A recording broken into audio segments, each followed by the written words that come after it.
Hello friends. आज हम आपको बच्चों के लिए बहुत ही अच्छी मेडिसिन बताएंगे।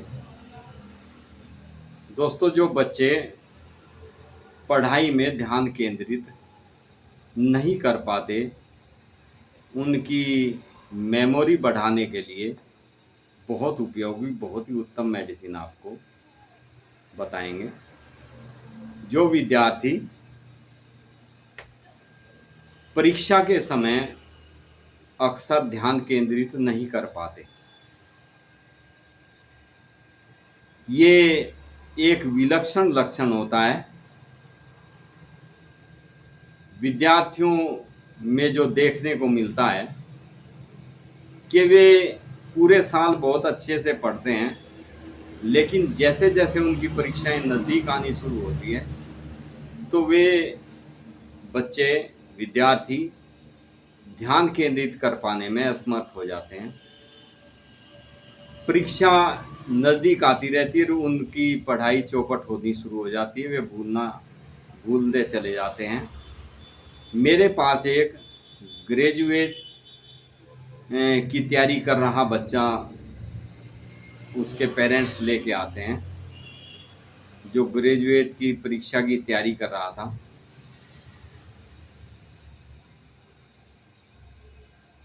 परंतु उसका ध्यान पढ़ाई में नहीं जमता था, उसने तंग आकर पढ़ना छोड़ दिया था।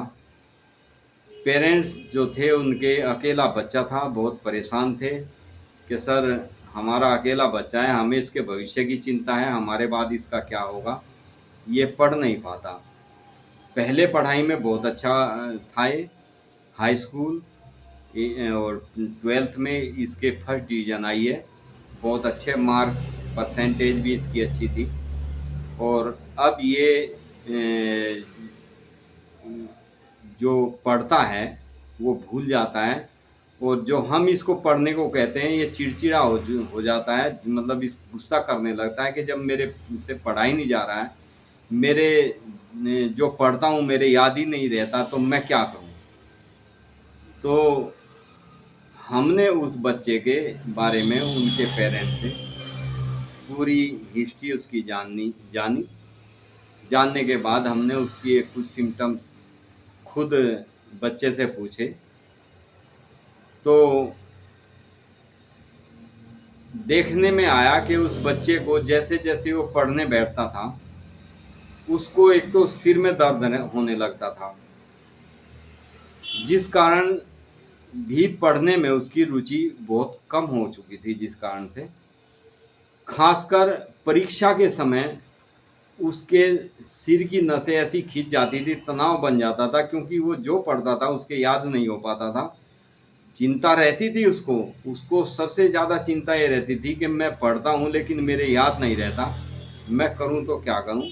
वो बच्चा हर समय उसे एक डर बना रहता था। परीक्षा जैसे जैसे नज़दीक आती थी, उसे जैसे ये हमेशा डर रहता था कि मैं एक सब्जेक्ट की तैयारी करूं, कहीं ऐसा ना हो कि मैं दूसरे सब्जेक्ट मेरा चौपट हो जाए, दूसरे सब्जेक्ट में मैं फेल हो जाऊं।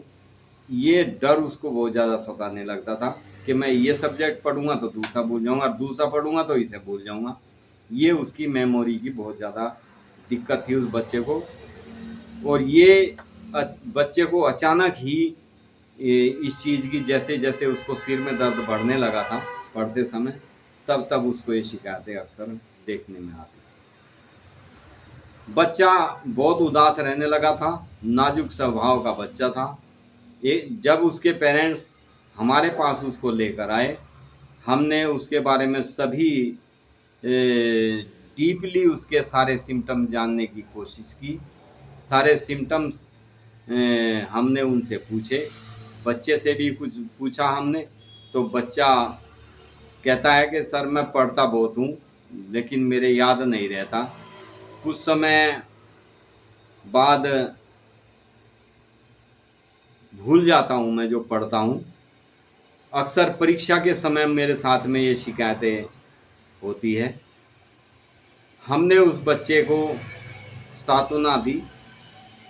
उसकी स्थिति को देखते हुए हम समझ गए कि बच्चे की मेमोरी वीक हो चुकी है और बच्चे का की स्थिति ये हो गई थी कि बच्चा आगे दौड़ पीछे छोड़ वाली स्थिति उसकी बन गई थी बच्चे की, यानी जो पढ़ता था उसे वो भूल जाता था।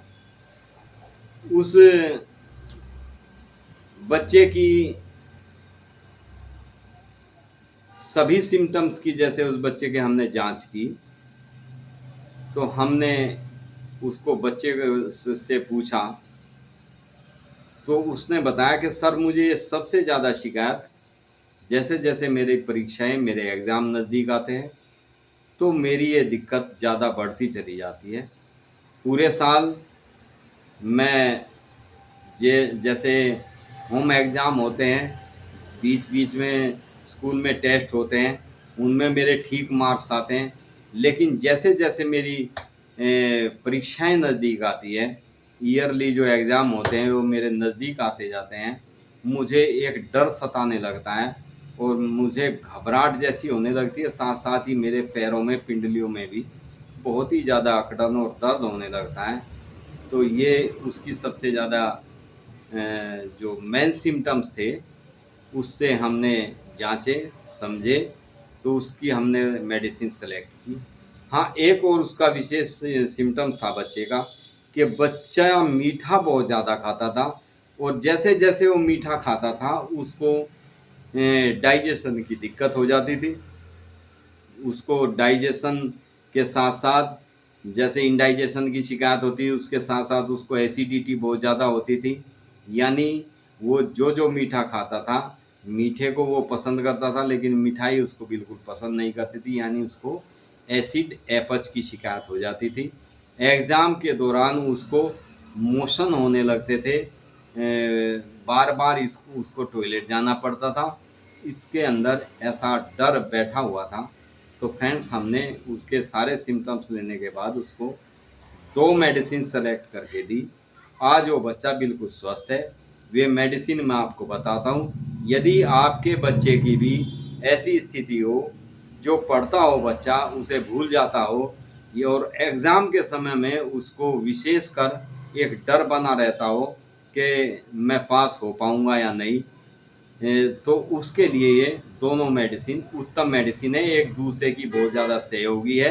यदि ये दोनों मेडिसिन आपके बच्चे की मेमोरी कमज़ोर है तो आप ये दोनों मेडिसिन, एक मेडिसिन सुबह, एक मेडिसिन शाम, इस तरीके से यदि आप देते हैं, कुछ समय तक आपको कंटिन्यू देनी होगी, तो आपके बच्चे की मेमोरी शार्प होनी शुरू हो जाती है।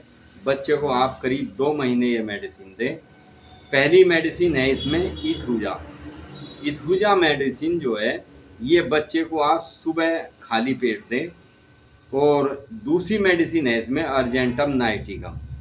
फ्रेंड्स, अर्जेंटम नाइटिगम के पेशेंट की ये विशेषता होती है कि उसको मीठा खाने की बहुत ज़्यादा आदत होती है और मीठा खाने से उसको इंडाइजेशन की शिकायत हो जाती है। वो जो खाना खाता है, जो भी कुछ खाता है, उसको डाइजेस्ट नहीं होता, एसिडिटी बहुत ज़्यादा बनने लगती है, मुंह में पानी भर भर के आने लगता है, खट्टा पानी हो जाता है, एसिड बहुत ज़्यादा बनने लगती है और विशेषकर उसको घुटनों से नीचे टांगों में दर्द रहने लगता है, पिंडलियाँ उसकी अकड़ी हुई जैसी रहने लगती है और सबसे बड़ी दिक्कत उसको घबराहट बहुत ज़्यादा होती है अर्जेंटम नाइटिकम के पेशेंट।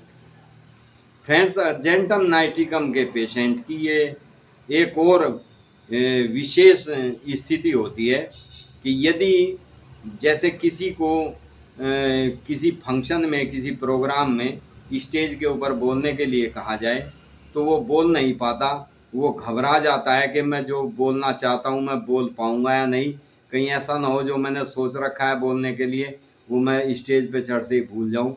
तो उसके लिए भी ये बहुत उत्तम मेडिसिन है। यदि आपको कहीं भी किसी भी समारोह वगैरह में यदि बोलना पड़ जाए और आप जो बोलना चाहते हैं उसे भूल जाए, घबराहट, डर की वजह से, तो आप भी उस मेडिसिन को, अर्जेंटम नाइटिकम को 200 पोटेंसी में लेकर यदि आप जहां आपको बोलना पड़े एक किसी सभा में, तो आप 15-20 मिनट या आधा घंटा पहले यदि अर्जेंटम नाइटिकम 200 पोटेंसी की एक डोज ले लेते हैं तो आपके अंदर का डर, घबराहट बिल्कुल समाप्त हो जाती है। इसी तरह जो बच्चे एग्ज़ाम के समय में उनको ये डर सताता रहता है, पता नहीं कैसा पेपर आएगा, मैं पास हो पाऊँगा या नहीं। जिन बच्चों को ये डर सताता रहता है, ये डर की सबसे बेस्ट मेडिसिन है। मतलब जिनको कहीं क्वेश्चंस करना पड़े या कहीं पे बोलना पड़ जाए या कोई एग्ज़ाम परीक्षा के समय में उनको एक डर बना रहने लगे, उसके लिए बेस्ट मेडिसिन है अर्जेंटम नाइटिकम। तो फ्रेंड्स, ये 2 मेडिसिन है, आप अपने पेशेंट को, अपने बच्चे को, जिसको भी मेमोरी वीक हो, आप ये मेडिसिन दें, तो आपका बच्चा, आप देखेंगे दिन प्रतिदिन उसकी मेमोरी शार्प होनी शुरू हो जाती है। बच्चा जो पढ़ता है उसके याद रहने लगता है। जब उस बच्चे को पढ़ने के बाद जो पढ़ता है याद रहने लगता है, तो फ्रेंड्स उसका पढ़ाई में मन लगने लगता है, उसका ध्यान जमने लगता है। ये दोनों मेडिसिन ध्यान केंद्रित करने के लिए अति उत्तम मेडिसिन है। होम्योपैथिक में बहुत बेस्ट मेडिसिन है। जितने भी हमारे यहाँ ड्रॉप्स, सिरप्स ये आते हैं बच्चे की मेमोरी वगैरह के लिए, उन सबसे बेस्ट मेडिसिन, क्योंकि उनमें भी ये कॉम्बिनेशन होता है, लेकिन उनमें बहुत स्लो उसमें ये होती है पोटेंसी में। ये मेडिसिन आपको 30 पोटेंसी में यदि डायरेक्टली आप बच्चे को देते हैं, तो बच्चे की दिन प्रतिदिन मेमोरी शार्प होनी शुरू हो जाती है, बच्चे की मेमोरी बहुत अच्छी होनी शुरू हो जाती है। तो फ्रेंड्स, ये वीडियो मैंने विशेषकर जो हमारे पास पेशेंट, जिनका मैं फैमिली डॉक्टर भी हूँ, उनके बच्चे को ये शिकायत थी, उसके ऊपर मैंने आपको मेडिसिन डेलीगेट की है कि आप किसी के भी देखो, बच्चे आज के समय में पढ़ाई का इतना भार बच्चों के ऊपर हो जाता है कि उनको समझ नहीं आता वो किस सब्जेक्ट की पहले तैयारी करें। कंपटीशन का समय हो गया है, तो उस समय बच्चा पढ़ाई में ध्यान केंद्रित नहीं कर पाता, समझ नहीं आता उसको कि मैं किस सब्जेक्ट की पहले तैयारी करूं। तो ये मेडिसिन यदि आप देते हैं, तो बच्चा दिन प्रतिदिन उसकी मेमोरी, उसकी घबराहट सब दूर हो जाती है। Thank you friends, be happy and be healthy.